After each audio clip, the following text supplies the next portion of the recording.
Hi guys, first Insta reel చూడడం, తర్వాత దానికి వచ్చిన ఫన్నీ కామెంట్ చదువుదాం. హే ఇది చూడు తమ్ముడు, నీ ఐఫోన్ గివ్ అవే చూసా.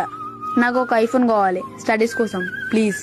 ఐఫోన్ అడిగావు సరే, లాస్ట్ కి ఆ ప్లీజ్ ఏంటి? 3 ఐఫోన్ 15 ప్రో మ్యాక్స్ లో ఒక ఐఫోన్ 15 ప్రో మ్యాక్స్ నీకు ఇచ్చేయబోతున్నా. నువ్వేదో సబ్స్క్రైబ్ చేసావా?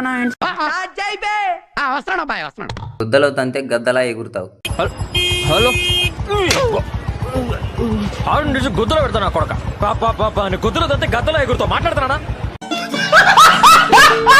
ఆతులు రాని పూగ్గాడు కూడా కథలు దెంగే రోజులు బ్రో ఇవి. ఒరే పూక, ముందు నువ్వు కొనుక్కో పిల్ల బచ్చా. తమ్ముడు నువ్వు చదువుకో ఫస్ట్. చదువుకునే వాళ్ళు అరే చదువు మీద దృష్టి పెట్టి ఐఎఫ్ఐఎస్ ఏదో ఒకటి అయ్యి దేశాన్ని ఉద్ధరించరా. కానీ తమ్ముడు, అదే ఐఫోన్ నీ దగ్గర ఉంటే మరి ఎర్రి పూకు ఫోను వాడతావెందుకు? సబ్స్క్రైబ్ చేసుకొని సపోర్ట్ చేయొచ్చు కదా మావా.